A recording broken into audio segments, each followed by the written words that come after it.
Developing right now on Morning News Now, demonstrations and defiance on the streets of Los Angeles as immigration raid protests continue for a fourth straight day. Now a war of words between California Governor Gavin Newsom and President Trump as the Golden State sues, calling the deployment of the National Guard an abuse of authority. Donald Trump has created the conditions you see on your TV tonight. He's putting fuel on this fire ever since he announced he was taking over the National Guard. An illegal act, an immoral act, an unconstitutional act. I like Gavin Newsom. He's a nice guy, but he's grossly incompetent. Everybody knows it. All this as the protests over federal immigration raids spread across the country. We will bring you the latest. Also, a key government panel gutted. Health Secretary Robert F. Kennedy removing all members of the CDC's vaccine committee. And on Capitol Hill this morning, Defense Secretary Pete Hegseth facing concerns for the first time since taking over at the Pentagon. While Republicans are still pushing to pass the president's so-called big, beautiful bill. We'll take you to Washington. Plus, recall alert this morning. Nearly 2 million eggs sold in 9 different states recalled over salmonella concerns. What doctors want you to know. And we're getting real with this edition of Women Mean Business, highlighting a juggernaut in high-end fashion. I'll sit down with the founder and CEO of luxury reseller The Real about the setbacks that set her up for success. I've even heard of that one. There you go. I think I was in one once. It's a good one. All right, good morning. Good to have you with us. I'm Joe Fryer. And I'm Savannah Sellers. We're going to begin this Tuesday morning with another day of protests against federal immigration raids in Los Angeles. About 700 Marines are now being deployed. They'll support the hundreds of National Guard members who are already in L.A. trying to control these protests. California Governor Gavin Newsom calls the mobilization completely unwarranted. Protesters took to the streets again yesterday, clashing with police and the National Guard. Dozens of people have been arrested so far. These protests are in response to the Trump administration's stepped-up immigration raids, which began last Friday. The state of California is now suing the administration over the activation of the state's National Guard. They're asking a court to declare the order unlawful. Los Angeles Mayor Karen Bass is pleading with the federal government to stop the raids in the city. She says L.A. may be a test case for increased federal authority. We didn't need the National Guard. Why on earth? What are they going to do? Do you know what the National Guard is doing now? They are guarding 2 buildings. So they need Marines on top of it? I don't understand that. That's why I feel like we are part of an experiment that we did not ask to be a part of. We'll have analysis ahead from NBC News legal analyst Danny Savalos. Let's begin this hour with NBC News correspondent Camila Bernal. Camila, good morning. It was another active night in the streets of downtown Los Angeles. So what's the latest on these protests, and where do we stand right now when it comes to mobilizing those Marines to try and support the National Guard? Hey guys, good morning. So we haven't seen the Marines yet. We know they will be deployed according to the president, but we also know that Governor Gavin Newsom says that he doesn't want them here and is going to sue, just like he sued in terms of the National Guard. In the meantime, we may be going into day 5 of these protests. Day 4 right now, it is 4 a.m. in Los Angeles, and the streets are peaceful. It usually ends with police declaring an unlawful assembly. That means everyone has to clear the streets or else they will get arrested. So that's how you get a lot of peaceful nights here in Los Angeles, although there is still a large police presence and there is still a lot of cleanup to do because we did see some looting overnight. When you walk through some of the streets in downtown LA, you'll find a lot of graffiti, and LAPD saying they're actually going to continue to look through surveillance video and continue these investigations, and say that they're likely going to have arrests in the coming days for people who are responsible for this looting. But it is important to point out that throughout the day, mostly peaceful protests, and yesterday, protests that were less violent than previous days. You still, though, have a group of people or just a few people who want to escalate things, who want to become more violent. And you have protesters on the ground who say they've even tried to stop some of the people that wanted to create that violence. But when that erupts, that's when you have officials coming in with the tear gas and the rubber bullets and trying to disperse the crowd. Some of the images that you see there there, and then you, of course, see people running. It sort of looks like a stampede of people trying to get away from these officers, who then try to calm things and try to keep this area safe. There's, of course, that back and forth between federal leaders and local leaders who say they don't want the National Guard here and they don't want the Marines here, guys. Danny, let's bring you in and talk about this lawsuit by the state of California against the Trump administration. First, I want to play a little bit from the state attorney general talking about this. We'll talk on the other side. He's an incompetent governor. Look at the job he's doing in California. He's destroying one of our great states. And if I didn't get involved, if we didn't bring the Guard in, and we would bring more in if we needed it, because we have to make sure there's going to be law and order. It's lucky for the people in Los Angeles and in California that we did what we did. We got it just in time. It's still simmering a little bit, but not very much. Danny, how strong is the state's argument in this lawsuit against the administration? This particular law says that all orders to mobilize or federalize troops must be issued through a state's governor. So now we're going to find out, what does that language mean? Does that mean that Governor Newsom has to consent to federalizing National Guard troops? Or is it just a procedural requirement that an order just be routed through a governor? But what does that mean? Does it mean the president can order the governor to issue that order? You definitely get into some tricky constitutional issues there because of principles of federalism, that the states and federal governments are separate sovereigns. So it would be strange if the statute authorized the president to simply order the governor, or does the statute simply authorize the president to mobilize troops? And that language about ordering through the governor's office is just a procedural issue. The White House has said it's, quote, happy to have this fight with California. They've even threatened to arrest Governor Gavin Newsom. Is there any sort of precedent between a clash between the federal government and state and local officials on this level like this before, that we've seen before? Sure, I'm not being glib, but you could say the Civil War is a good example of state and federal conflict. But I say that not in a joke, but because that's where we get a lot of these statutes and a lot of these concerns about federalism, where we ask the question, at what point does the state sovereignty exceed that of the federal government, which was designed to be a limited government? And so, in a way, we are going to find out, and that's probably why the Trump administration is looking forward to this, because this seems to be their superpower. They find these areas of the law that have never really been litigated. I mean, this portion of the law has barely ever been used. So we may find out through the Supreme Court or some other court what exactly that language means, that all federalization of National Guard troops must come through the governor's office. Does that mean the governor is a puppet, or does it mean the governor has veto power? We don't yet know. Camilla, walk us through what we can expect today on the streets of Los Angeles. Do we think a similar scene could play out like the last few days? It's very possible. You know, we've been seeing this essentially evolve very organically over the last few days, obviously starting on Friday. And the thing here is that at the center of this issue is the raids, the ICE raids. And that's why you had Karen Bass pleading for all of these raids to stop.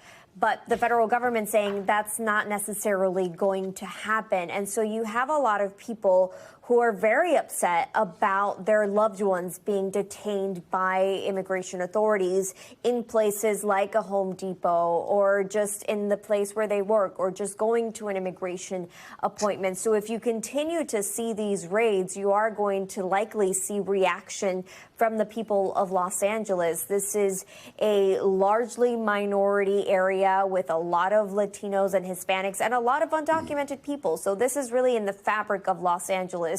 The undocumented population could be your neighbor, your friend, your family member. And that's why you have the sort of reaction that you saw on Friday after those raids. And you could continue to see that if the raids continue to happen. It's, again, why you see the mayor of Los Angeles asking the federal government for all of this to stop. Will it?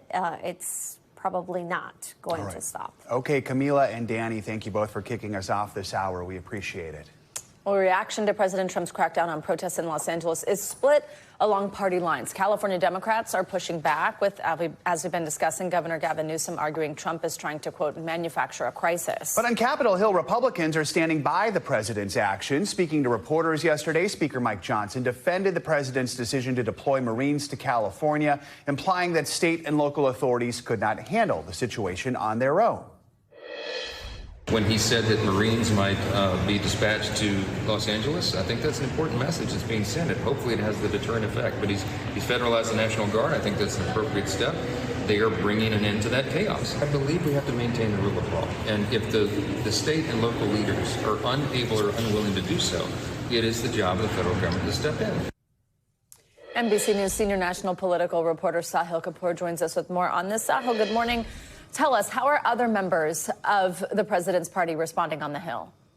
Hey, guys. Well, congressional Republicans are firmly behind President Trump here. They support the aggressive immigration crackdown that led to these protests. And now they say he's simply trying to restore law and order to the city of Los Angeles and to California. They accuse Democrats of allowing the city to spin out of control. Some Republicans on Capitol Hill are dialing up the rhetoric, openly attacking California, playing up that culture war that red state Republicans tend to like to do. Take a listen to what Senator Kevin Cramer of North Dakota said yesterday.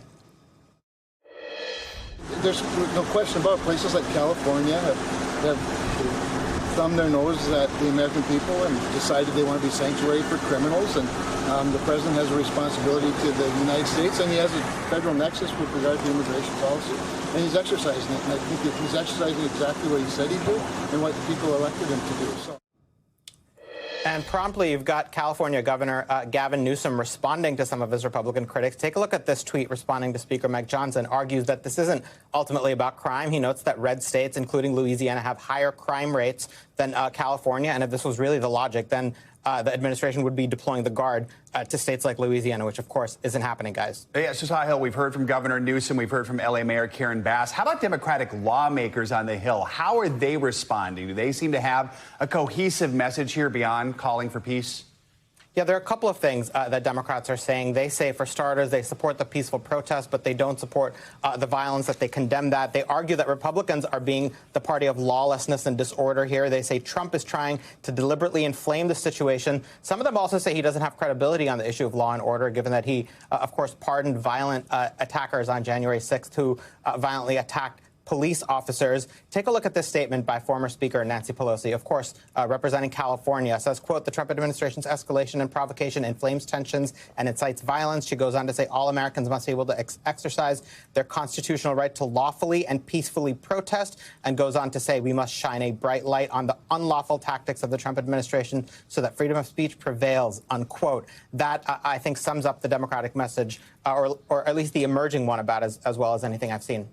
On Capitol Hill this morning, Sahil, Pete Hegseth is going to be under oath for the first time as Secretary of Defense. He's testifying about the department's budget that is yet to be submitted. What can we expect from his appearance?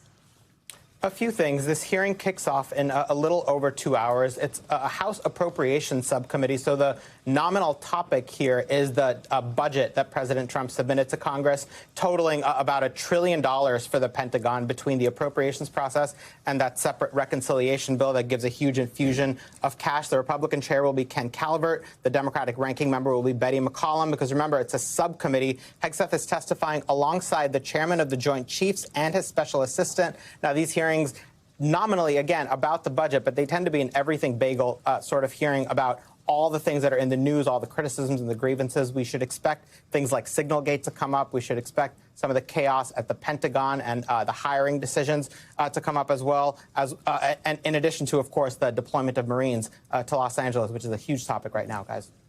Sahil, thank you. NBC News senior national politics reporter Jonathan Allen joins us now with more analysis on all this. John, let's stick with Pete Hegseth there. So far, the White House has stood behind him through a few scandals, from the Signalgate group chat leaks, which Sahil just mentioned, to reports about a chaotic management style.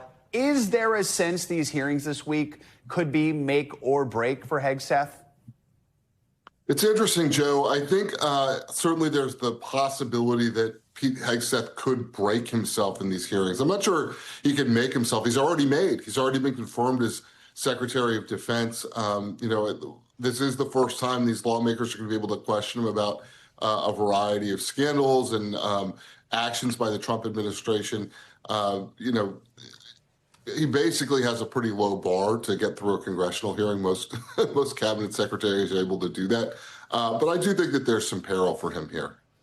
John, to turn back to what's happening in California, we've heard from Democrats like New Jersey Senator Cory Booker. They've been pointing out the fact that the president did not personally deploy the National Guard during the storming of the Capitol on January 6th, and yet now he's ordered this major response to California, even though there was not that request from state leaders. What about Republicans on this particular point? How do they feel about the optics of this in comparison to the Capitol riot? Yeah, Savannah, it's all partisan. Republicans don't want to talk about January 6th. Donald Trump certainly doesn't think January 6th was a bad thing. He obviously pardoned all of the people who were, or almost all of the people who were convicted of crimes related to January 6th. I think he looks at the opportunity to declare a rebellion or an insurrection, as he has been calling what's going on in Southern California. Looks at that as an opportunity to sort of muddy the water on January 6th. And Democrats look at this and say, why didn't you care about protesters injuring police at the Capitol when they were trying to keep Trump in office? And the answer is because they were trying to keep Trump in office. That's why Trump doesn't, was less upset about that than he seems to be about what's going on in Southern California. It's all sort of partisan politics, Savannah. Imagine that. All right, John, so in the background of all of this, speaking of partisan politics, the clock is ticking on President Trump's tax and spending bill. Republicans in the House say they want to get it through the Senate onto the president's desk by July 4th. Does that look like a possibility at this point? If you were Speaker Mike Johnson and you were hoping that the Senate basically just passes what the House passed, I guess it's a possibility at this point. It does look like it's moving a little more slowly through the Senate.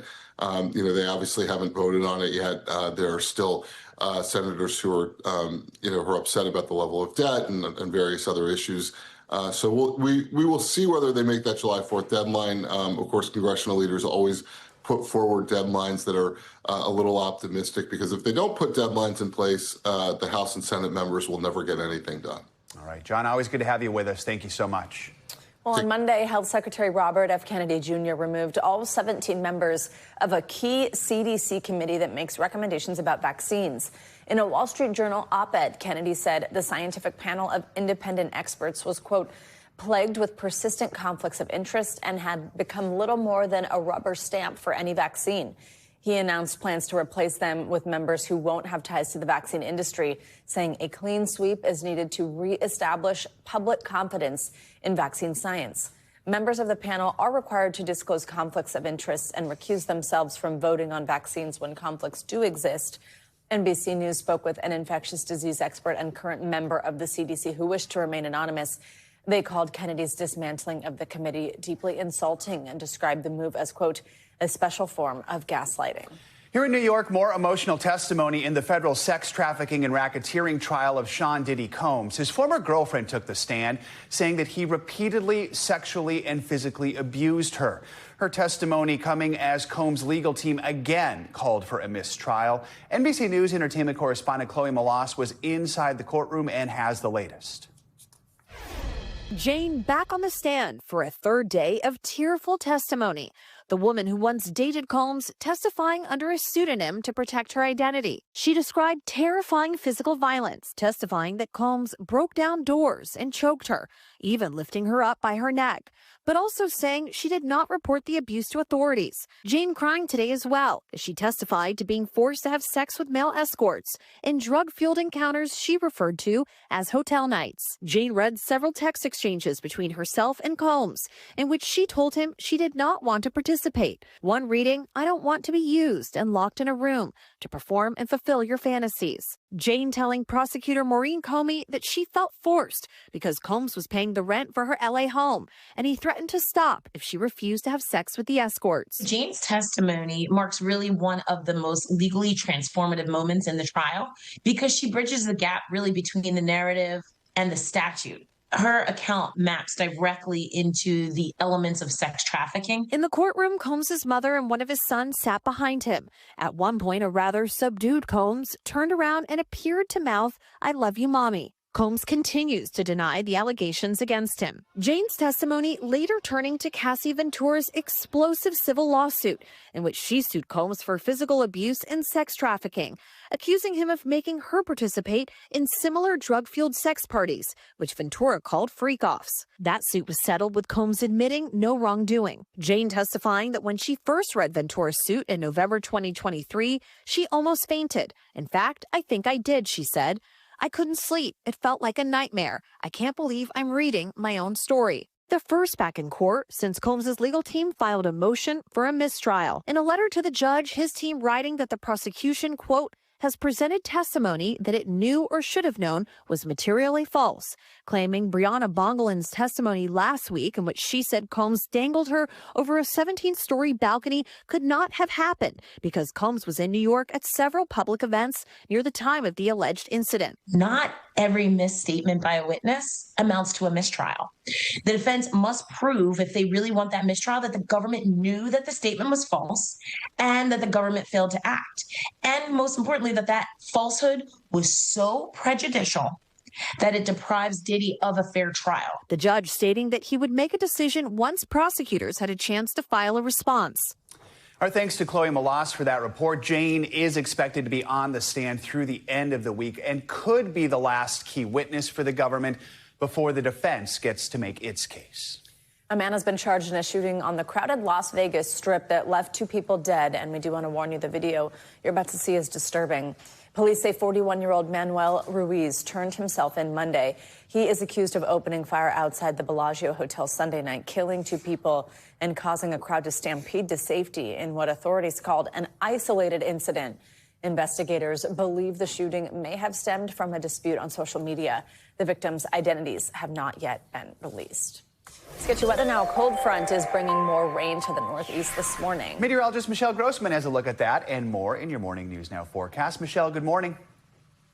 Good morning, guys. Yeah, we're watching a long stretching cold front from New England all the way down to the southeast, parts of the Gulf Coast states, bringing some wet weather this morning, so slowing us down a bit. And then we could see some embedded thunderstorms along this front, too, later on today. Notice in Texas, you see a cluster of storms moving through. That will be the story throughout this Tuesday. More rain for Texas, and that's going to bring the threat for flash flooding because we've been so wet there over the past few days and really weeks. So as we zoom in a little closer, we see some areas that have some brighter colors. That's indicating where that heavier rain is falling. And we will see the chance for flash flooding in Texas today and also on Wednesday. Now, we will see the chance for some stronger thunderstorms in New Mexico and Texas. That's where you see the yellow there. So places like Alpine, Del Rio could see some stronger storms that are producing large hail, 2 inches or greater. This would be mainly later on this afternoon and evening once that daytime heating really gets going. Could see some winds gusting up to 60 miles per hour and an isolated tornado is possible. And then along the East Coast, notice that green shading. That is a marginal risk for some stronger thunderstorms, or we could see some gusty winds with any of those storms and some really heavy downpours. So there's that cold front as it moves off to the east, bringing that morning rain to parts of the northeast, and then a broken line of storms from Maine to North Carolina. Now, notice the tail end of this cold front kind of gets hung up in portions of the south into the Gulf Coast states, the southeast. That's going to bring more showers and storms kind of moving over the same area. So we will see the chance for flash flooding once again tomorrow, where we could see up to 5 inches of rain in some spots. Speaking of flash flooding, this is a flood risk, also a flash flooding risk for Wednesday. So in terms of the flash flooding risk, where you see the blue, that is a slight risk. That's a higher risk for some flash flooding, including San Angelo, Alpine, Del Rio, and also San Antonio. Then as we near Wednesday, that's going to move towards the east just a little bit. But guys, we could see up to 5 inches of rain in some spots. So really, really saturated in these areas. Back to you. All right, Michelle, thank you so much. Much more to come here on Morning News Now. Later this hour, supporting mom. A recent study finds more mothers are reporting worse mental health. We're going to check in with an expert to find out why that is and how you can help. Up first, though, after the break, an assassination attempt highlighting a contentious election in Colombia. We'll have the latest. Stay with us.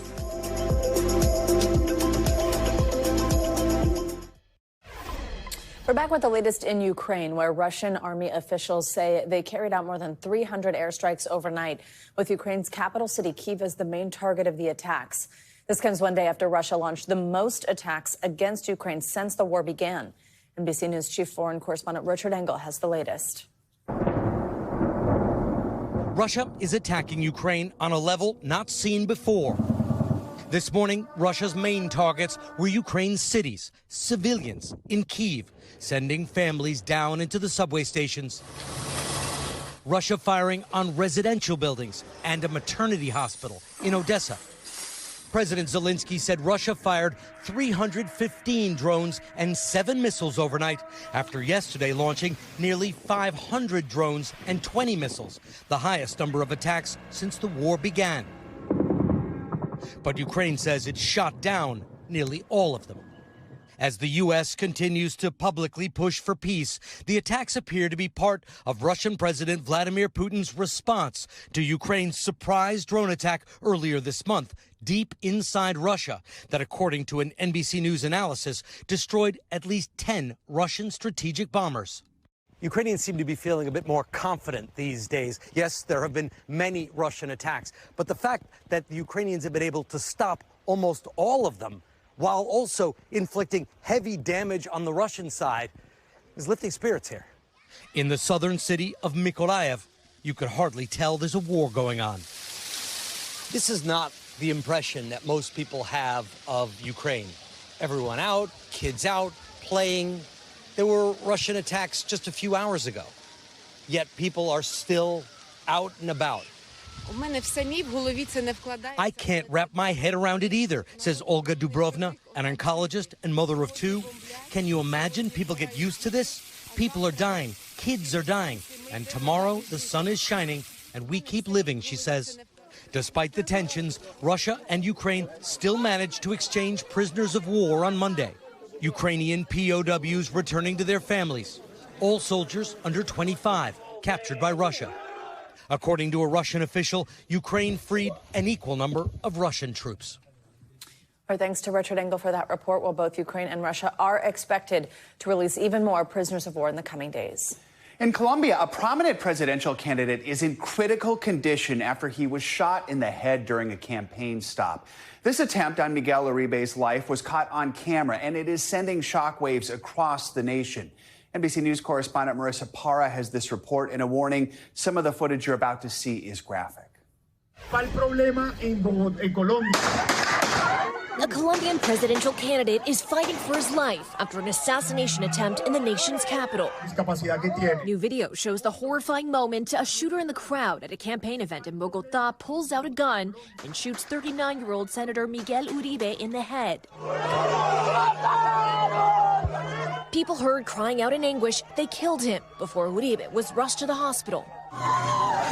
Doctors say he remains in critical condition after undergoing brain surgery.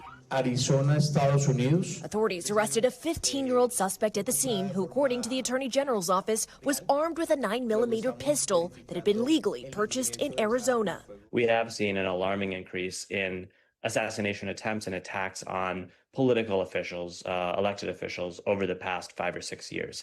And that seems to be largely driven by the increasing power of organized crime. Uribe, a member of the right-wing Democratic Center Party, has pledged to crack down on violence across the Latin American nation. Si luchamos juntos, vuelve la seguridad. Announcing his intention to run for president last October from the location where he says his mother, a journalist, was kidnapped by Pablo Escobar's cartel and later killed in a rescue operation in 1991 during one of Colombia's darkest chapters with drug cartel violence. We haven't seen this kind of high-level political assassination in Colombia for quite some time now. I mean, it happened routinely in the 1980s, even 1990s.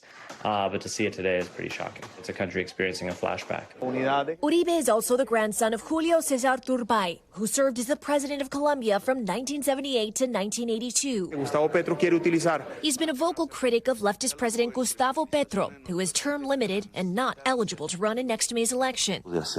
This weekend, Petro condemned the attack and called for a thorough investigation.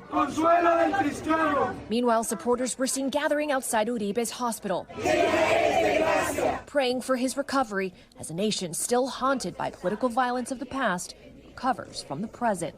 Marissa Parra, NBC News. Coming up, salmonella scare. Nearly 2 million eggs sold in several states now under recall after dozens of people have gotten sick. When we come back, the warning from health officials and what doctors want you to know. Morning News Now. We'll be right back. We're back now with a new warning from health officials. Concerns of a salmonella outbreak have sparked a recall of nearly 2 million eggs. The August Egg Company announced last week it was recalling their eggs distributed to 9 states from February until May after the FDA said the eggs may be contaminated with salmonella. According to the CDC, the outbreak has made at least 79 people sick. We have NBC News medical contributor Dr. Natalie Azar here for more on this. Doctor, good to have you with us. So the CDC says this outbreak may not be limited to just the states with known illnesses, which means it could spread. Talk about how salmonella does spread at this point. Well, the usual source or the exposure is to contaminated food. So salmonella is an interesting bacteria because it actually lives in the intestines of humans as well as animals. And so this particular strain of salmonella that's implicated in this outbreak is the one that's most commonly associated with infected eggs. And so when the laying hen is actually laying her eggs, she can actually infect the egg even before the shell is formed. So it's kind of interesting. So eating raw eggs is obviously the main way that people are exposed to this particular strain. There's also, though, an issue with some cucumbers. And I understand it's like the same place that this has happened with before. Yeah. Is that surprising? Well, so fresh fruit and produce are usually not the culprits. Usually we think of salmonella associated with poultry and eggs, like this massive outbreak with the egg recall. But yeah, as you mentioned, this was the same farm that a year ago, the farm is called Bedner Growers in Florida, and the way that their produce was contaminated was from irrigation systems, which salmonella can also be in the water that's used to grow these fruits and vegetables. And the tough part is with raw vegetables, you're not cooking them. So you're not cooking them to a degree that would normally kill salmonella. So in a typical year, salmonella leads to more than 1 million infections every year in the U.S. For people who are seeing this report, whether it's about eggs, whether it's about cucumbers. What are the best tips? Are there things we can do to decrease our chances of getting it? Well, certainly. And I think, well, first of all, just to review for everybody, usually from the time of exposure to the time you get sick is anywhere between 6 hours and about 6 days. Nausea, vomiting, fever, abdominal cramps are the typical symptoms. And most people will get well without intervention, without needing to be hospitalized. If you're very young, if you're older, immunocompromised, those are the folks that tend to do a little bit worse. The stuff that can prevent foodborne illness is sort of applicable to most bacteria. Make sure that you're washing your hands very frequently when you're handling food. Make sure not to cross-contaminate. Use multiple cutting boards. Don't put raw poultry on the same cutting board that you use for your vegetables. And don't eat raw eggs. That's the main thing right now if you're concerned. Obviously, you go to the FDA's website.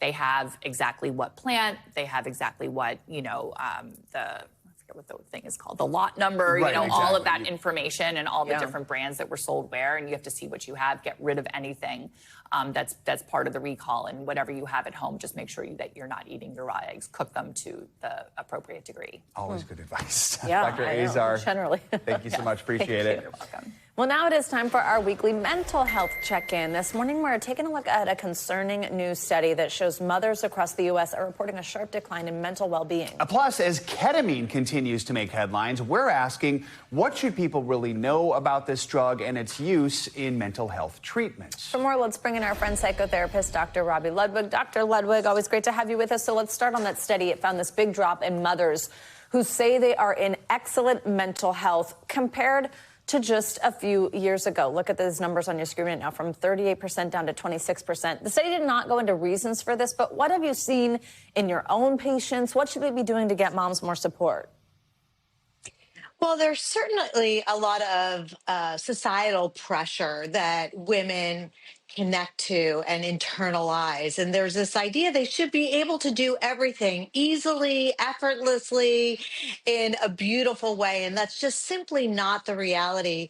There's a lot of stress in terms of juggling both work and family life And very often, there aren't a lot of resources to have caregiving help. It's very expensive. And it's also hard to get mental health access and treatment for many. You need to have time, you need to have financial access. And so it's a very difficult job and misunderstood. And women put a lot of pressure on themselves.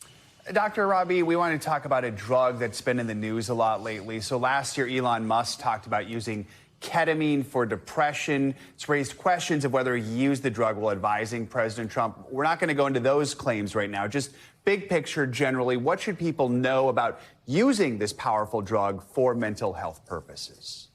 Well, if used correctly, it could be very helpful in terms of treating very difficult to treat depression, anxiety, PTSD. And it's effective in terms of neuroplasticity, which can help increase the brain's neurotransmitters, helping us to think in different ways. But it's typically done in a clinical setting with a psychotherapist. It's not meant to be used independently. It can give people a sense of a high and a dissociative state, but it's not meant to be used on its own accord. And it can create cognitive issues and even death in worst case scenarios, like we saw with Matthew Perry. Dr. Rabi, finally, this is an interesting one. Dull men, that's what they're called. They're having a moment. The Dull Men's Club movement, it has branches around the world, sharing their thoughts on things like sandwich fillings and park benches. It can be positive to find connection in ordinary things like this, right? Oh my God, I love this story so much. So, this Dull Men Society helps men to connect. It decreases loneliness. And I don't know if you've ever felt this pressure, like, what are you doing now? And you're like, oh my gosh, the pressure to kind of sound exciting is overwhelming. So this reduces pressure for people to connect and also normalizes the mundane, helping people to connect over everyday experiences. And these people feel very connected to each other and look forward to hearing from one another. I just thought it was a really great idea because, connecting with low pressure is really what it's all about. I like that too, because connection's such a huge issue, especially for men when you hit middle ages and older. Yes. And maybe it's because you feel like the bar is high about what you have to talk about. But I grew up in Minnesota, so there are lots of in-depth conversations about yard work. Yes. I mean, it's like... but think about the pressure if you can't sound like you're enough or you don't have anything exciting to share, how that might get you to isolate a bit more than you would if you felt low pressure to talk about anything, including just the weather. Yeah, exactly. You can talk about your leaf blower. It's okay. All right. Yeah, exactly. Dr. Rabi, thank you as always. Appreciate it. Coming up, she is a real success. Next in our latest installment of Women Mean Business, we're highlighting the brains behind a game changer in high-end fashion. I'll sit down with Julie Wainwright, founder of luxury reseller The Real Real, as she shares her successes and her setbacks in a brand new memoir. This is Morning News Now. We are back with our series Women Mean Business. Today's guest forever changed the world of fashion. Julie Wainwright launched The Real Real in 2011, which is now the largest global resource for authentic luxury resale. But her triumph was hard fought. About a decade before that, she went through some tough stuff. Her husband asked for a divorce on the same day she had to shut down her company, Pets.com. Rising from the ashes, Wainwright proved that she's a force to be reckoned with. We're going to speak with her live in just a moment, but first, here's more of her story.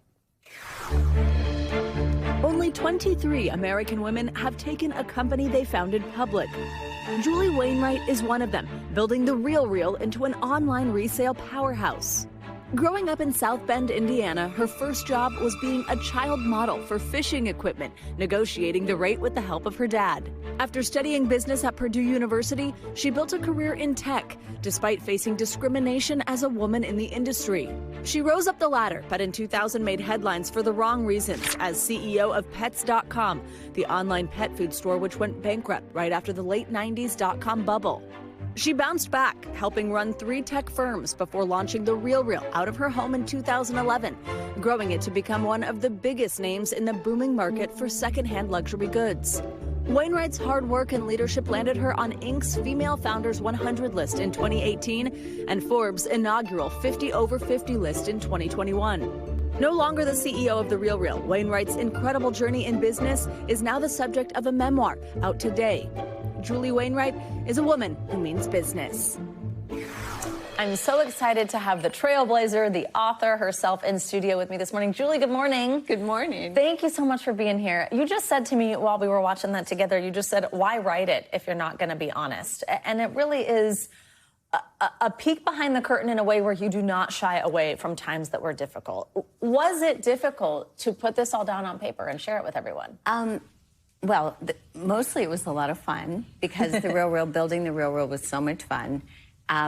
And there were some really dark times that started during COVID, so that required wine. And then, so I would say, at the end of it, I'm like, I don't think I need to drink again. Just the latter part was dark, but mostly it was reliving it, and it was a lot of fun. Absolutely. If we rewind to before the RealReal, because there was something that happened after Pets.com shut down, which a lot of people probably remember Pets.com, used Pets.com. But you went through, even as successful as you had been running a business like that, you were told after that happened that you were unemployable. I was, and I had been a serial CEO before and had positive outcomes. So then I had this big public failure. And a recruiter basically said, you're never going to get offered another good job again. Wow. And, you're pretty much unemployable in the Valley. And I was the CEO to hire up until then. And I'd usually come in, well, with Berkeley Systems, the company was already about 50 million, but usually between, 0 and 25 million and help grow the company. So yeah, it was pretty grim.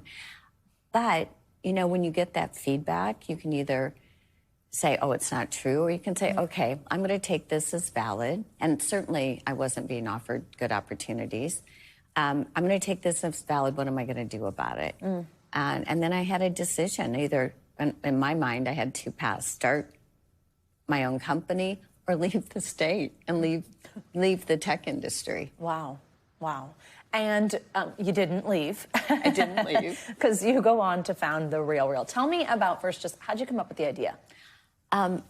Best thing to do when you're can't think of an idea is go shopping with a girlfriend. So true. So I was shopping with a girlfriend. I had already laid out a map of what I thought Amazon could do and couldn't do well. And the luxury space was in my mind, but I thought, oh, I'm never going to open a luxury brand. Shopping with a girlfriend, a little bit of beautiful consignment in the back in a boutique. The owner called it The Vault. It was beautifully merchandised. That's where my friend shopped. And I'd never seen her walk into a consignment store. I had asked her when we got out, would you ever shop on eBay? She said, no, I never would. But I'm like, you just bought previously owned goods. She goes, who cares? They were, I got, Gucci, Prada, Louis Vuitton at a great deal. She goes, why wouldn't I? And I said, how do you know they're real? She goes, I trust the owner. She knows the people that gave them to her. And I'm like, okay. That was it. I went home, I researched the luxury market, I tested all other ways to consign, and I knew I could harness the power of the internet and technology and do something amazing. So that was in November of 2010. And then we opened our virtual doors for sales in June of 2011. People think of The RealReal, I think, as a fashion company, this luxury high-end retailer, and it is all those things. But it's also a tech company. And no, it's heavy tech. A woman in that space. What was that like? Well, I'd been in the tech world for a long time. Right. Look, women get less than 2% of all funding. In the beginning, it really felt like a meritocracy, and then it slowly became a bro culture. That hasn't changed. It's actually gotten more that way. But, I always say, and I said this last night to a woman, asked me a question, I can't raise money. I'm like, so what? Just keep going. There's always obstacles for any entrepreneur, and women have it harder. And when I went out to raise capital, I was 52. I had a big failure in the past. And I had a business men in Silicon Valley didn't get. But, I raised money every 6 months for 11 years and took the company public. So it can be done if I can do it with all that, but it's never easy. And look, any business, developing a great business is always hard. Take the gender equation out. It's always hard. What do you hope women take away from reading your book? That if they have an idea, they should do it. They should be thoughtful. I go through different areas and considerations, and it should be inspirational, but there's a lot of lessons I still learned. And if I would have read this before I started The Real, I would have made different choices. Like what? Well, let's let people, but I think, you know what, I think this is really fascinating. When you hire employees, you tend to hire them for skill set, and that's great.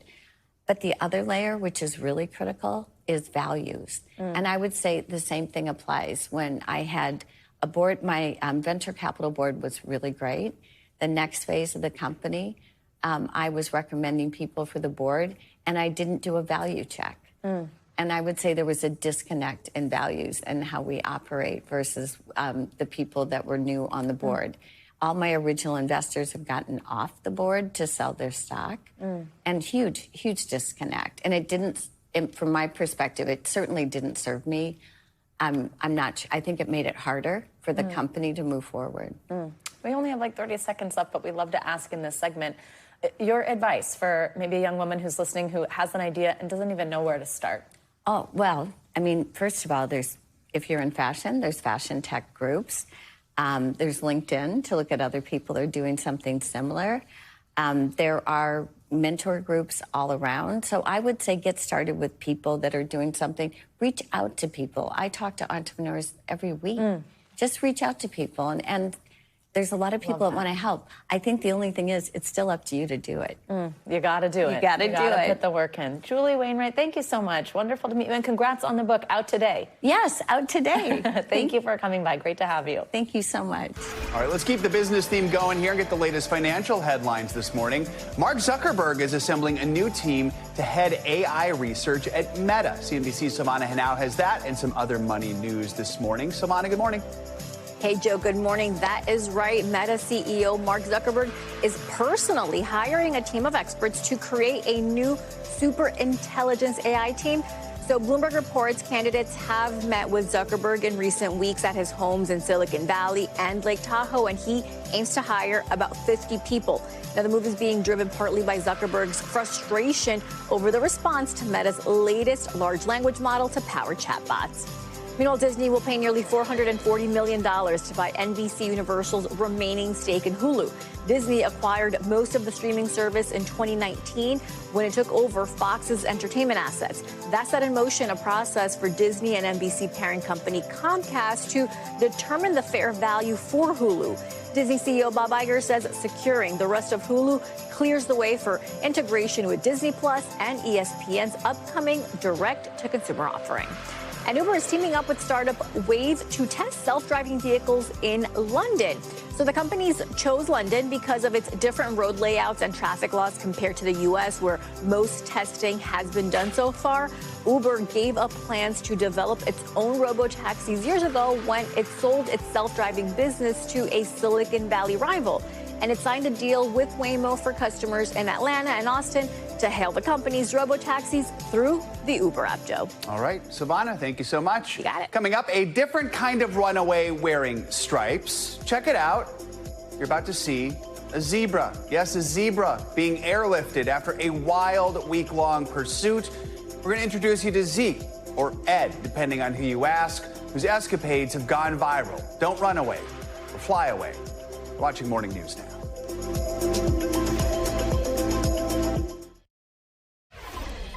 Finally this hour, authorities have ended a wild week-long search for a zebra that has taken over both the internet and the streets of Tennessee. NBC News nightly news anchor Tom Yamas has more.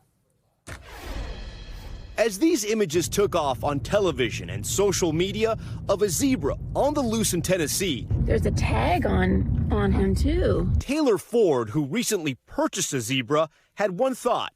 And I said, hey, I think that I need to go check and see if our zebra is in our yard. Turns out the family's new zebra, they had just named Zeke, was done with the Ford's yard and took his show on the road. Careful, careful. It seemed every road in Tennessee. As millions saw the clips of Zeke, the Fords, who own about 100 animals on their farm, weren't exactly laughing. I was worried that someone was going to get hurt. I was worried that this was going to, become not a happy ending to the story. State and local officials joined private animal rescue workers in a week-long search. Zeke got so popular, he got a stage name, the internet calling him Ed. Then this Saturday, a break in the case. This video from the Rutherford County Sheriff's Office showing the zebra airlifted and flown by helicopter to a waiting animal shelter. When you saw Ed in that harness being lifted by a helicopter, what did you think? Biggest relief you could ever imagine. The owners say they footed the bill for the search, but Taylor's true takeaway? Listen to your wife. She thought buying a zebra might be a mistake. That should be a lesson that America will learn. Your wife is always right. In this situation, she was 100% right. Tom Yamas, NBC News. Don't buy the zebra might always be good advice to follow. All right, Tom, thanks for that report. That is going to do it for this hour of Morning News Now. Stay with us. The news continues right now.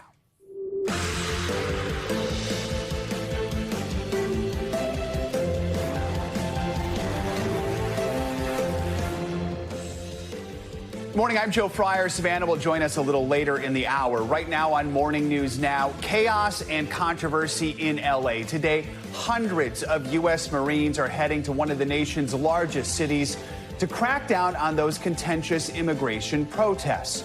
Overnight, demonstrators once again clashing with law enforcement as the civil unrest there enters its fifth day. It's all widening that long-time rift between California leaders and President Trump. We will bring you the latest from a community on edge. Also this morning, another blistering round of severe weather making its way east after soaking parts of Texas in the southwest. All as a hot heat wave scorches much of the West Coast, with millions of Americans sweating it out through triple-digit temps. Our Michelle Grossman is tracking it all for you in just a moment. Plus, the new workplace trend that has some companies focusing on family-building benefits as fertility and childcare costs soar here in America. And later in the hour, the heartfelt tributes pouring in for Sly Stone, the late funk pioneer whose family stone extended far beyond his trailblazing siblings. We're going to begin this hour with the ongoing protests in Los Angeles, a response to federal immigration raids in the city late last week. The Trump administration is now calling hundreds of Marines to be mobilized to support National Guard troops already on the ground. Dozens of people have been arrested in these protests, which have gone on for the past 4 days.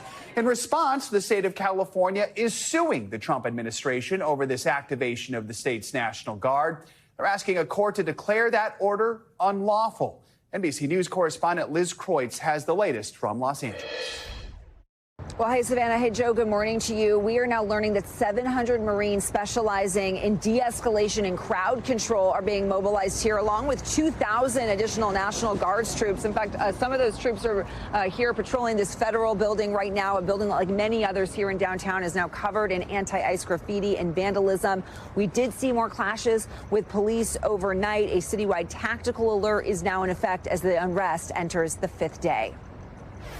This morning, police patrolling the streets of Los Angeles with protests overnight and some more violent scenes. Cars set on fire and stores looted. Military tanks seen on the way to the city, part of the massive federal response ordered by President Trump, now mobilizing 700 active duty Marines to, quote, restore order. The federal government also now doubling the number of National Guard troops. And until we went in, if we didn't do the job, that place would be burning down. These demonstrators denouncing the show of military force on their streets. National Guard out of LA! These are the National Guard soldiers there. You can see them. They're standing up with protesters right now. These protesters are angry. They're yelling, shame, shame, ICE out of LA. The protests overnight marking 4 days of scattered clashes and at times chaos, fueled by protesters furious about days of ICE immigration raids. What is your message to ICE? My message to ICE is that they need to follow the Constitution. Since it began, protesters have shut down a major freeway, lit Waymo cars on fire, and thrown objects at officers, including this electric scooter that landed on a police car. LA's police chief speaking out. There is no tolerance for criminal activity under the guise of protest. But also saying federal troops going in without coordination with the city can create challenges. Everybody's got a perspective, and that differs, but there is a heightened sense of anxiety, the uncertainty over the whole thing. What does it mean? What's going to happen? What are the troops in L.A. to do? And that is unclear to pretty much everybody at this time. Tensions also growing between the Trump administration and California's leaders. The state's attorney general announcing a lawsuit against the Trump administration over its deployment of the National Guard, while the president suggested he's open to arresting Governor Gavin Newsom. I would do it. I think it's great. Newsom responding overnight. Just get it over with. Arrest me. Move on. This as more anti-ICE demonstrations erupt in other cities, including Austin and Dallas, as LA remains on edge. And the mayor of Los Angeles says that on Monday there were at least 5 immigration raids across L.A. So far, more than 100 undocumented immigrants have been arrested since these raids began last week, with DHS saying that many of them were on their final deportation orders, that some of them had criminal history.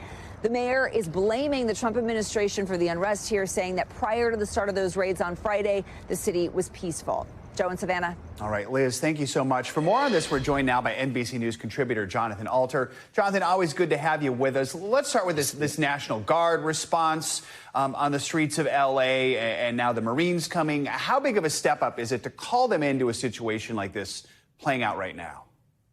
Well, what's different about this, Joe, is that it has been 60 years since 1965 when President Lyndon Johnson wanted National Guardsmen in the South to protect civil rights demonstrators. And the governors, obviously, at that time didn't want it. It's been since then we have not had this lack of coordination. In all the years since, every time the National Guard is called out, it's by the governor. And the relationship between federal, state, and local authorities has been a relatively smooth one in trying to deal with protests of this kind. So this is quite different. The governor of California, Gavin Newsom, and local authorities didn't believe they needed the National Guard to maintain order. They thought that they had it well in hand. And President Trump insisted that the National Guard and, now some Marines, which raise a whole different set of issues, be put into place, which I think everybody agrees has exacerbated the situation. Does history guide us, especially when you point to 1965 and LBJ? Does it offer some clues as to where this could go or how this ends up? Well, I think it could be a long, hot summer. And we had that actually in 1965, as well as in some other parts of American history, where the demonstrations are not peaceful, which is a problem. Demonstrators need to understand that they're much more effective, and the country is in a better place if they stay peaceful. And the authorities are overreacting, perhaps out of political motives, in order to worsen the situation so that they can benefit politically from that. So we have all these kind of political cross currents underway, and I actually don't have a great feeling about where this is going. It's already spreading to Texas, and you could see problems in other parts of the country as the summer continues. Is that part of the challenge here, that politics does fuel so much of what's going on here and what we're watching? Yeah, that's what we really haven't seen in a very long time. So remember, there's kind of two sets of National Guard responsibilities when they go abroad as part of our military force, which everybody's familiar with in Iraq and Afghanistan, and then domestically when there's a hurricane, and when local authorities need help. And in all of those cases, for the last 60 years, it's been done in coordination with the governor. And the governor, under the statute, calls out the National Guard. There's a very limited exception for the president to be able to do so. These are state militias. So once you get into these state-federal political disputes, the problem just gets worse. Jonathan Alter, always good to have you with us. Thank you for your time this morning.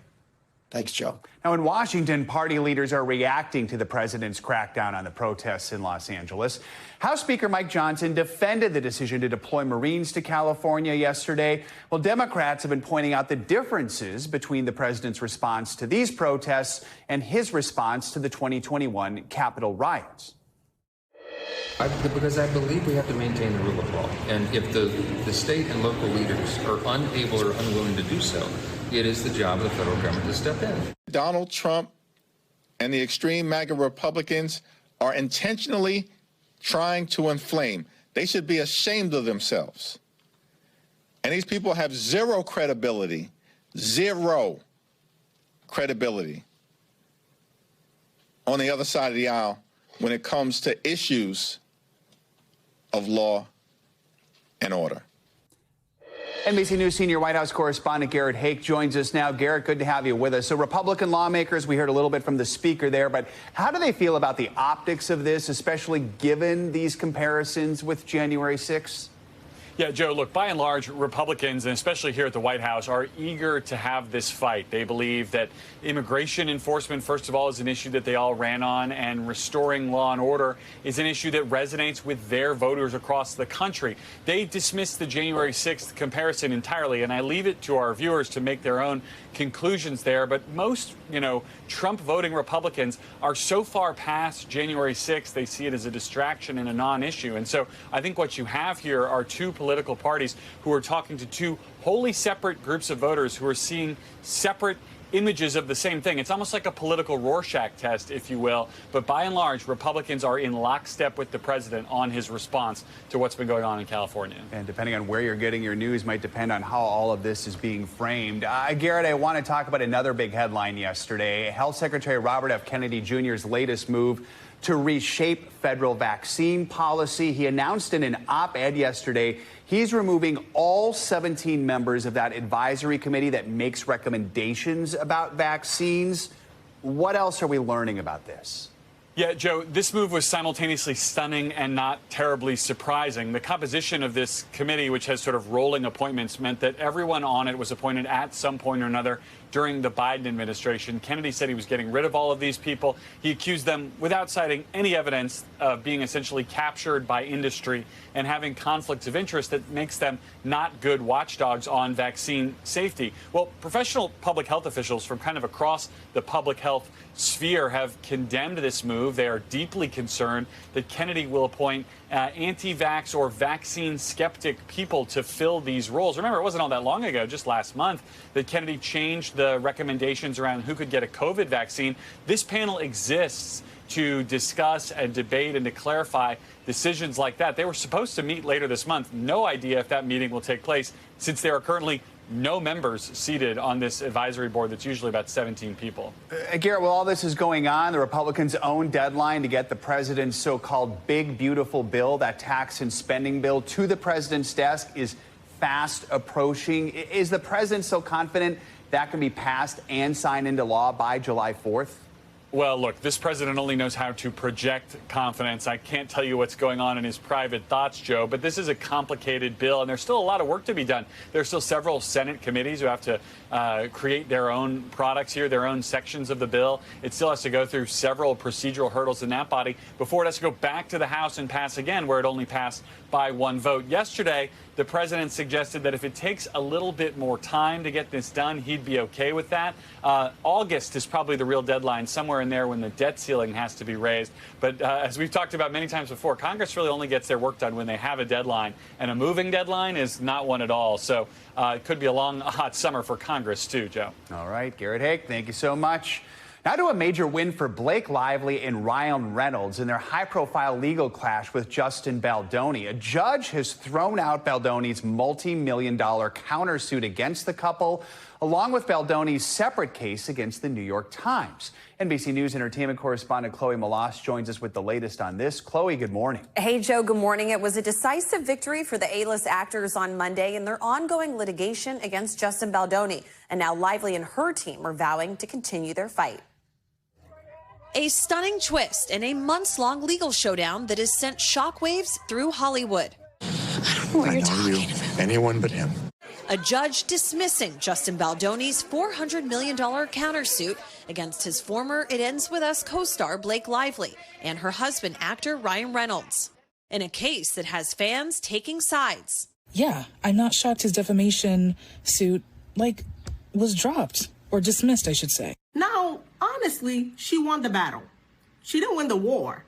Lively's attorney speaking to NBC News. There were efforts to bury our clients. They were efforts to silence them, to retaliate against them for speaking out. Overnight, Lively stepping out for the first time since the dismissal at a New York City event, smiling for photos on the carpet. Baldoni has not responded to NBC News' request for comment. The contentious legal battle began last December when Lively filed a bombshell complaint and later sued Baldoni, accusing him of disturbing and unprofessional behavior on the film's set. What would you say to her? But Baldoni, who also directed the film, firing back in his own countersuit, accusing the A-list couple of trying to sabotage the film, accusations Lively and Reynolds have denied. Baldoni also bringing the couple's Grammy Award-winning friend Taylor Swift into the drama, insinuating that Swift was weighing in creatively on the movie, accusations Swift's team denied. Now, this latest development in the case being viewed as a resounding victory for Lively and Reynolds. These kinds of motions very rarely get granted, so this is a huge statement about the viability of Baldoni's claims. And it might not be the end for the It Ends With Us co-stars, with Lively's team saying that she remains ready to take her case to trial next year. The actress writing on Instagram, "While the suit against me was defeated, so many don't have the resources to fight back. I'm more resolved than ever to continue to stand for every woman's right to have a voice in protecting themselves." So the judge also dismissed Justin Baldoni's $250 million defamation suit against the New York Times for an article published by the newspaper about Lively's accusations. A spokesperson for the Times saying that they are, quote, grateful to the court for seeing the lawsuit for what it was, a meritless attempt to stifle honest reporting. So, Joe, I mean, we have followed this for a while, and it seems like for now, part of it has ended. One chapter over, but the story continues. Yes. All right, Chloe, thank you so much. There are more severe storms in the forecast for the Southwest. Yet another powerful system is expected to bring damaging winds and hail to parts of Texas and New Mexico.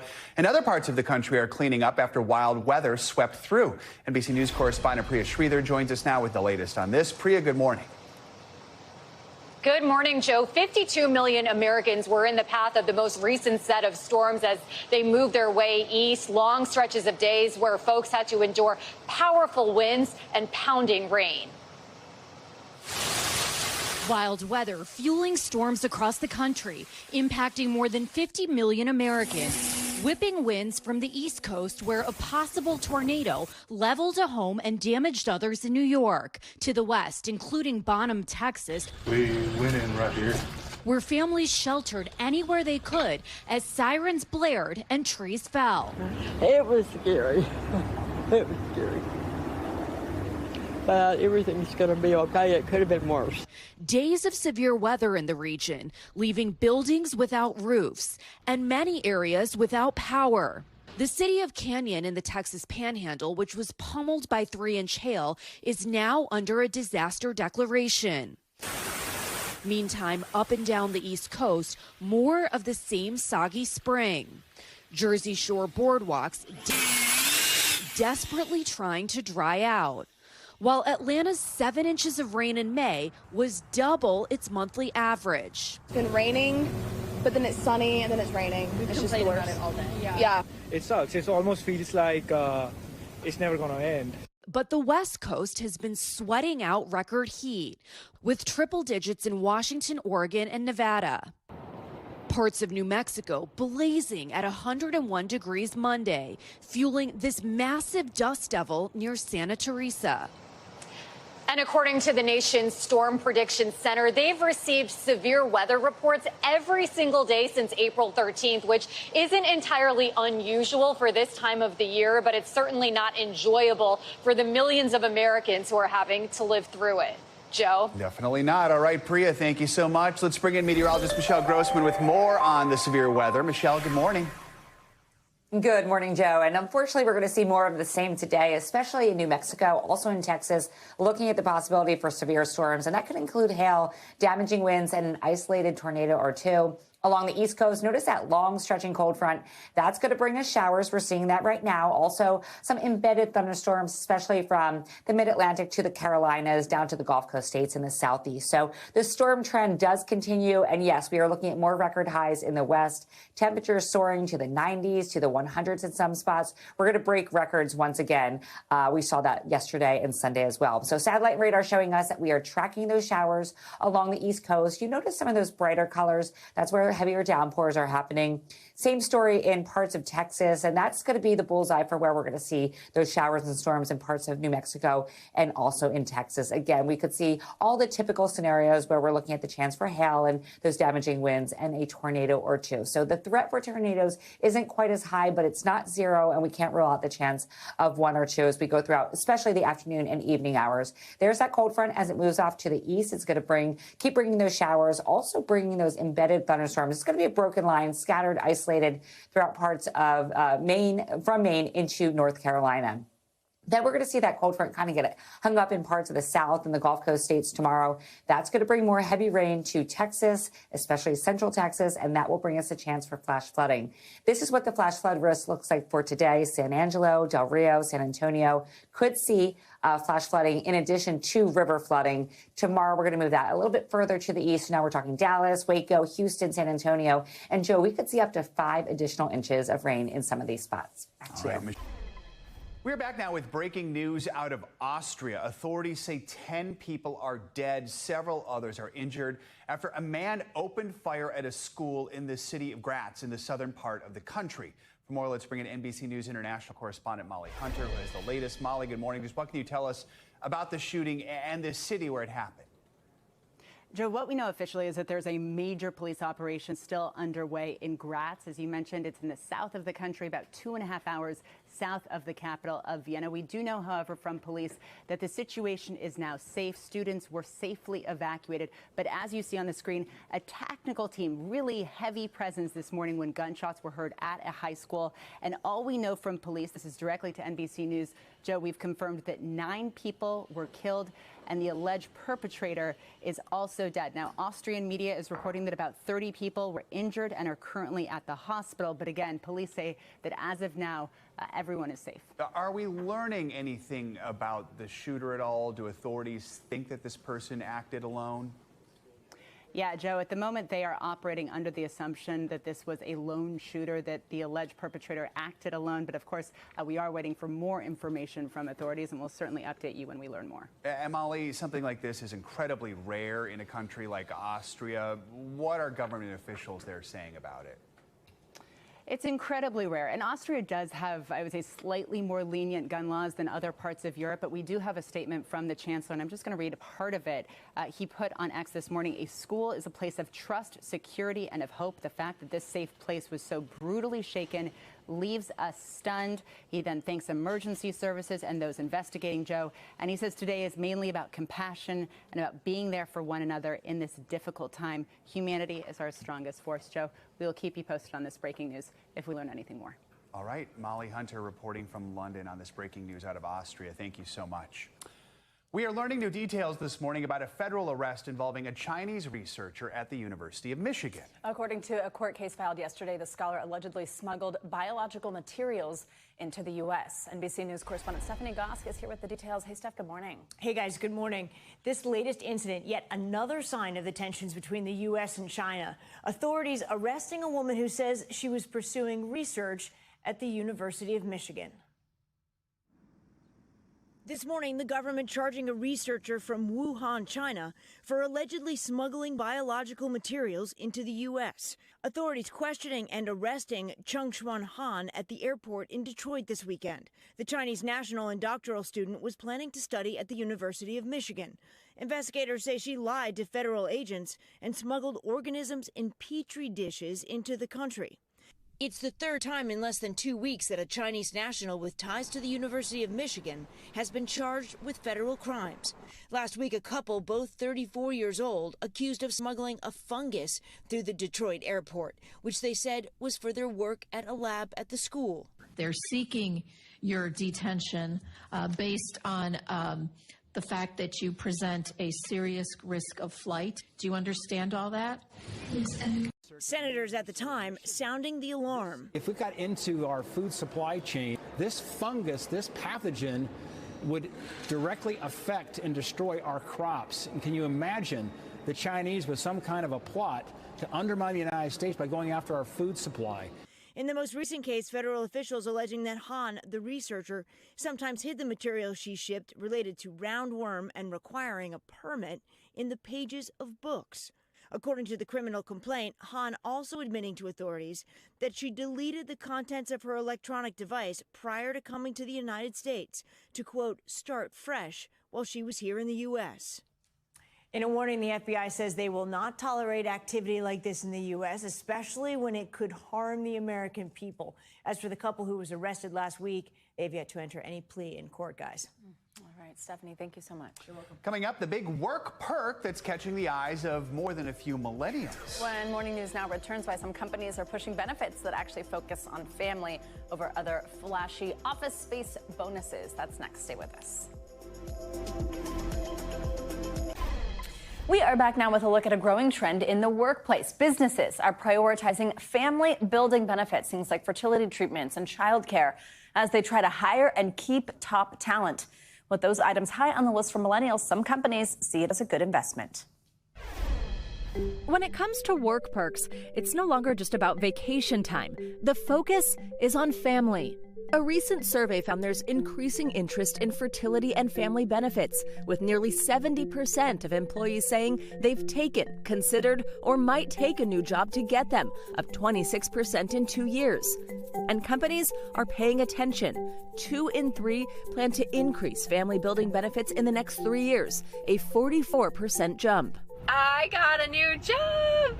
Nikki Larsher gave up her own company to join another that covered IVF after struggling with infertility for years. Part of this journey was kind of giving up on one dream so I could chase another dream. A dream that came with a $27,000 price tag. We had done 2 frozen embryo transfers that were unsuccessful. And so we were looking to hopefully add more eggs to our basket. And so had to financially support another egg retrieval. Support that came after she was hired. But it's not just fertility benefits. Childcare is a priority for employees and more employers now, too. Benefits offered can range from on-site daycare to paid leave to backup care to a family stipend. Taylor Capuano and Casey Sarai are moms and co-founders of the undergarment company Cake's Body. We will be reimbursing 100% of childcare costs. They went viral last month with that groundbreaking announcement, covering up to $3,000 a month for employees with children under public school age. This is as selfish as it is selfless. This is the core to our culture of having really effective people. Could you even find a company to try to model this off of? No. And you tried? Yeah. Yeah. What does that mean for your company financially? We're almost a $100 million company. We're running our company profitably. So we knew this was something that was a need to have for us. So we actually didn't really care too much to run the numbers and be like, can we do this? Can we not do this? We're going to put about $500,000 into the policy this year.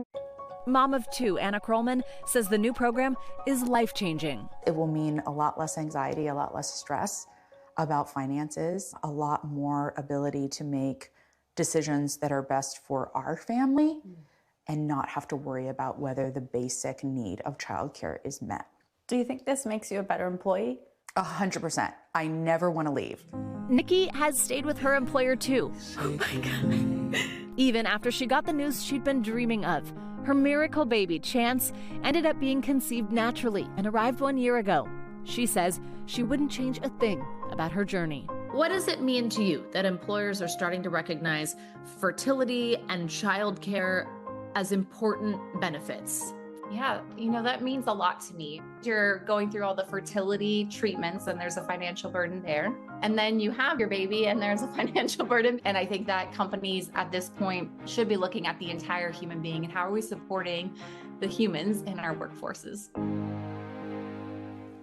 Well, tomorrow is Nikki's son's first birthday, so a very happy birthday to him. As for the Cake's child care credit, Taylor told me out of their 30 employees, about 20% are taking advantage of it. She expects more will soon, and she hopes what they are doing will be used as a model for other companies to support working parents. All right, let's keep the healthcare theme going here. This morning, we're taking a closer look at a first-of-its-kind study that examined TikTok skincare routines for teenagers. The researchers say those routines might be more harmful than some teens realize. The study revealed that girls 7 to 18 use an average of 6 skincare products daily. Some use nearly a dozen. And those regimens cost on average $168. Some costing more than $600. That is per month. NBC News medical contributor Dr. Kavita Patel joins us now with more on this. Dr. Patel, good morning. I know people who are on TikTok mostly for the skincare regimen. So walk us through some of the highlights of this study. What are the risks of maybe using so many skincare products at a young age? And why do we think we're seeing this influx of young people just using skincare products?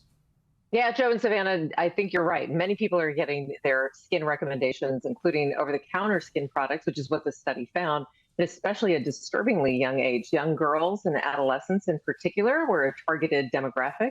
And the study found that the skin products that young girls and adolescents were using would often cause skin reactions, skin allergy, skin also just honestly disrupting the normal skin membrane, so that you would actually have a worse response of your skin, meaning it unintentionally, or unfortunately, as some people believe, these influencers who are not testing these products necessarily, almost intentionally harming young girls by encouraging these products. And it's all resulting into a multi-billion-dollar industry that's not necessarily resulting in better skin.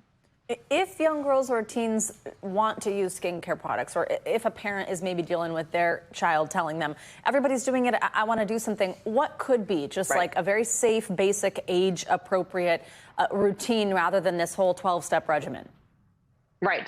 So a very basic routine, number one, a skin cleanser, and nothing with an irritant.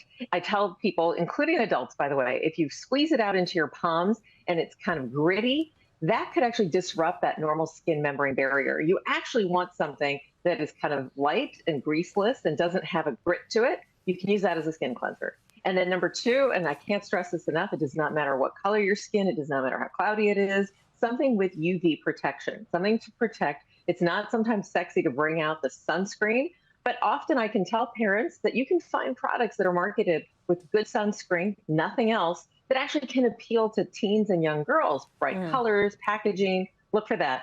And then third, avoid anything with retinol. You can find over-the-counter products, and that's exactly what this study showed. As you mentioned, Savannah, kind of these multi-step regimens, many of them included retinol. Retinol in the right setting with the doctor's supervision can be helpful. At a young age, it can be very harmful to the skin. Yeah. I just barely started using retinol. Teenagers, that's crazy. And it can irritate your skin depending on your skin type. You mentioned really one of the more important things here, which is sunscreen, UV protection. With summer basically here, the study actually found only 26% of daytime skincare routines included sunscreen, which is probably the most important thing, especially for people just of all ages. Talk about, especially for kids, why it's so important. What does that long-term sun exposure do to younger skin? Right. So longer term sun exposure to younger skin, and truly, as you're right, 26%. And then let's not talk about the fact that those 26% are probably not reapplying, Joe, the sunscreen as they should every hour or two. I'm guilty as charged of that too. We're not many of us actually do this. So very few of us are getting the proper sunscreen. And at a younger age, skin is one, more sensitive. You know, we talk about baby skin and kind of children's skin. It's soft. It has that supple collagen. It has all that elasticity. With exposure to UV rays, you can actually see an erosion of that elasticity and that collagen, that thing that makes that children's skin just so wonderful. And then not to mention discoloration, being prone to cancers and precancerous lesions absolutely can be at a higher risk the longer your exposure without the proper sunscreen. And so again, make sure you're covering, make sure you're reapplying. And just because of your skin color or if it's cloudy outside, that does not mean that you escape the wrath of those UV rays. Important advice. Skincare routine is annoying and expensive. Hold off as long as possible. Yeah, no That's kidding. No kidding, because trust me, you'll get to do it when you're older. Also, with the reapplying sunscreen, I do it like every 5 minutes. I'm like, I literally put it on, and then 5 minutes later, I'm like, did I put enough on? I should put some. It's too much. All right, Dr. Patel, as always, thank you. Coming up, it is a wellness trend that a lot of health-conscious folks know all too well. Popular fitness and sleep trackers have definitely become helpful parts of some people's daily lives, but is there such a thing as too much monitoring? Could it have the opposite effect on our habits? We're going to take a look up next.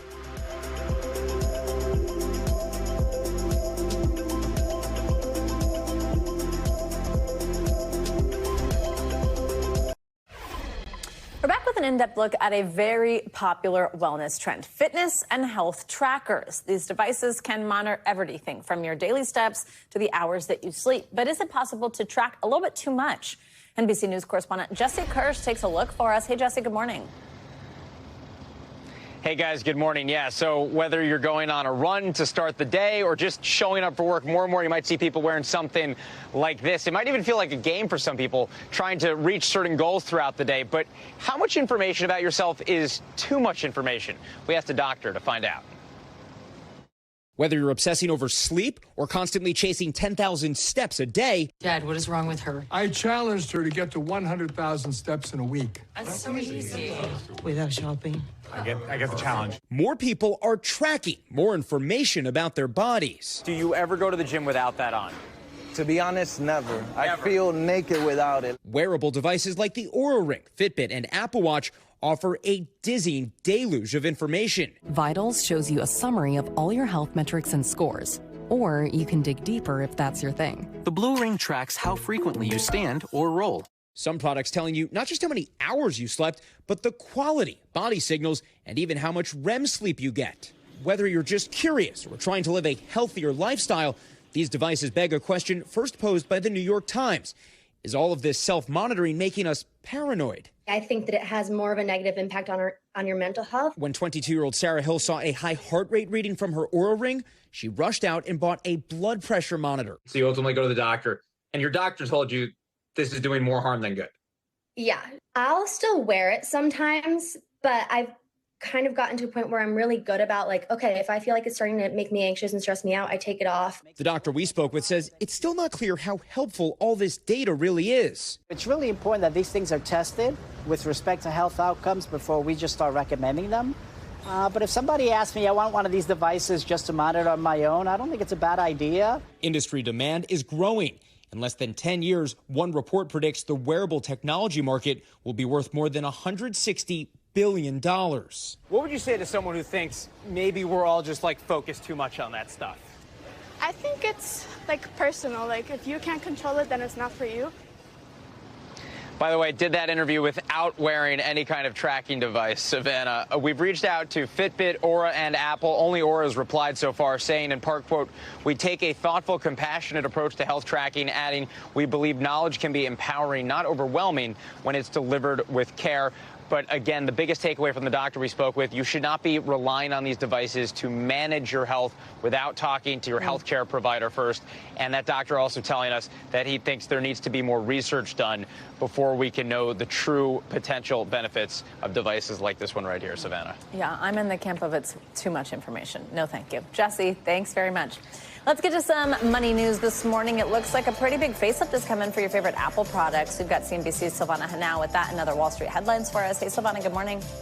Hey, Savannah, good morning to you. So Apple announcing a number of updates to its operating systems, services, and software at its annual developers conference, and they include a new look it calls Liquid Glass and renaming iOS to correspond with the year it's released. But Apple also made a few mentions of the more personalized AI-powered Siri, which it showed off at last year's conference, other than to say it looks forward to sharing more about it in the coming year. Now, reports have said the upgraded Siri hasn't consistently worked. In March, Apple said it was pushing back the launch.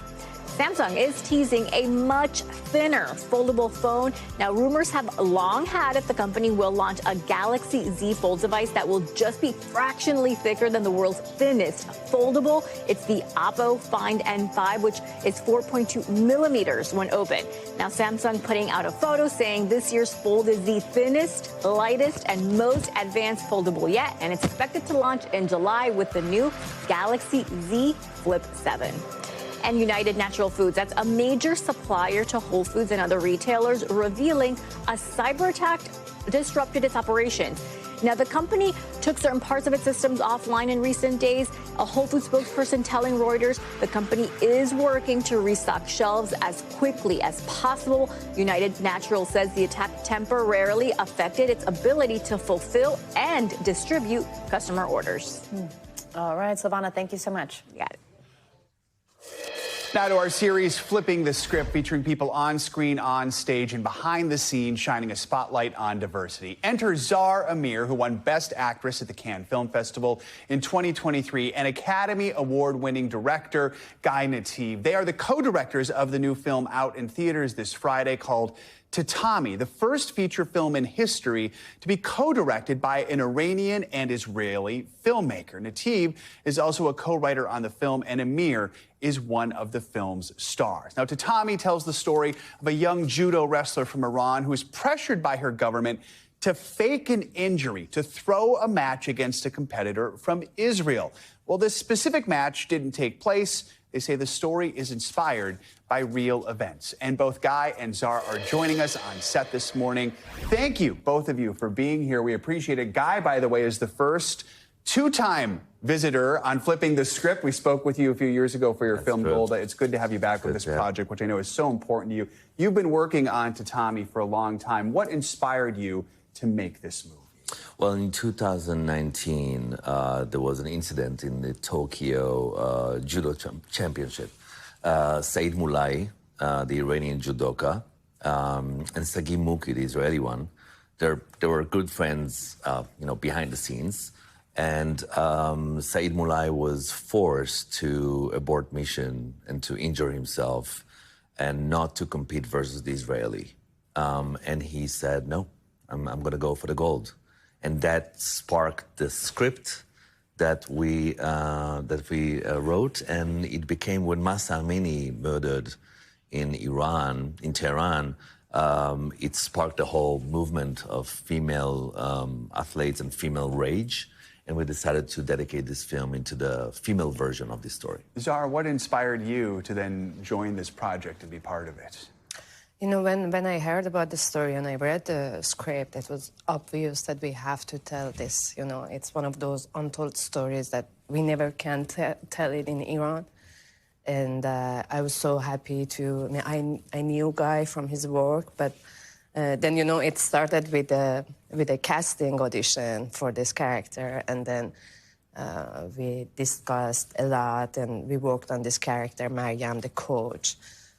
With me, with Elham, our co-scenarist, and then this offer of this collaboration, I think, it was wonderful. We didn't know each other, but we were inspired by the whole, this young generation of Iranian women, and something just, brought us closer and closer with the whole team, Iranian team, and Israeli team, American team.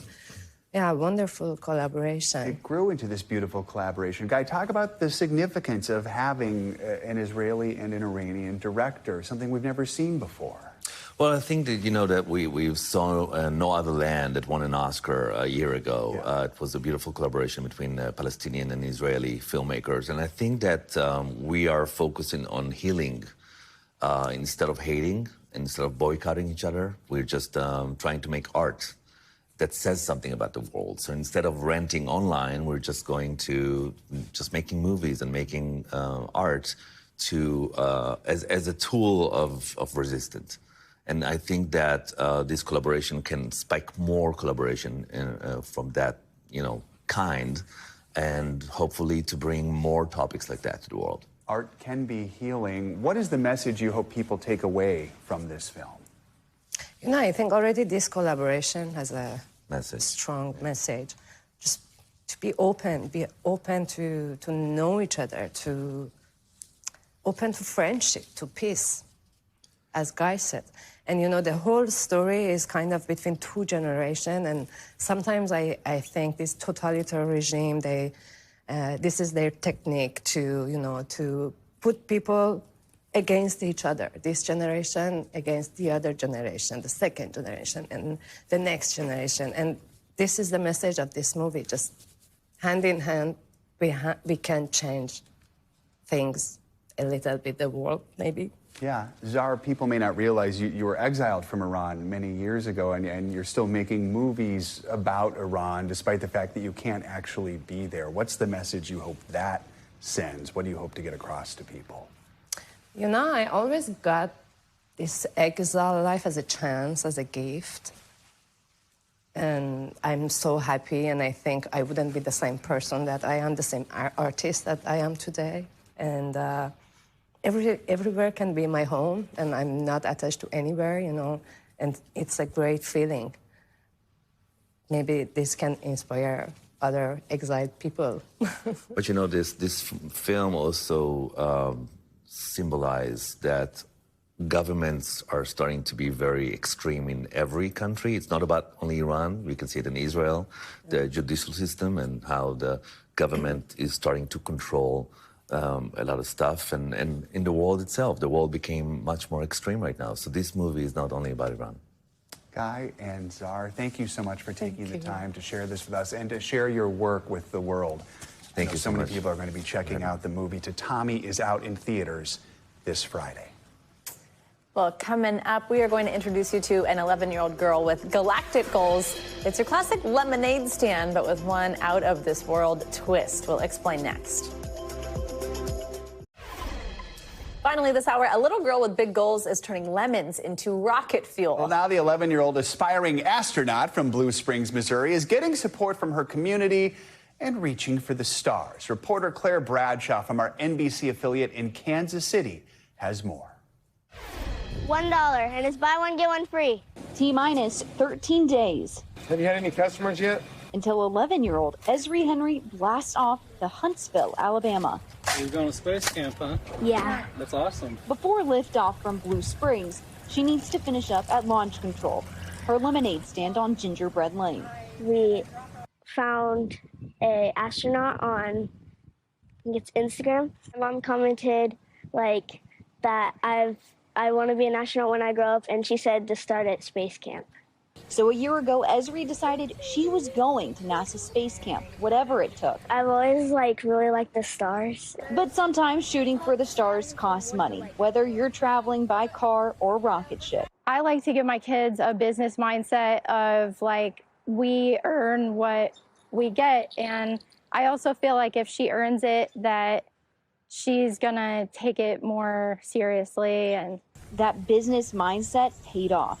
Esri has sold $1,800 worth of lemonade, even switching to hot chocolate during the winter. So I think that my goal as a mother for her with this whole experience would not be to teach her that she has to be an astronaut, but to show her that if she wanted to be, she could. All this tees her up for a galaxy's worth of learning.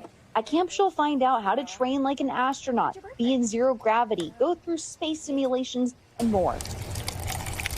In 3, I just have a life goal to be the first woman on Mars. 2, we had more people come to visit her than I could even imagine. 1. There you go. Liftoff for Esri. Our thanks to Claire Bradshaw for bringing us that story. Well, Esri has already reached her fundraising goal. That means any money she makes from now until she leaves for space camp could go straight to her first space. There you go. Save up for that. That's going to do it for this hour. Morning News Now. But the news continues right now. We thank you for watching, and remember, stay updated on breaking news and top stories on the NBC News app or watch live on our YouTube channel.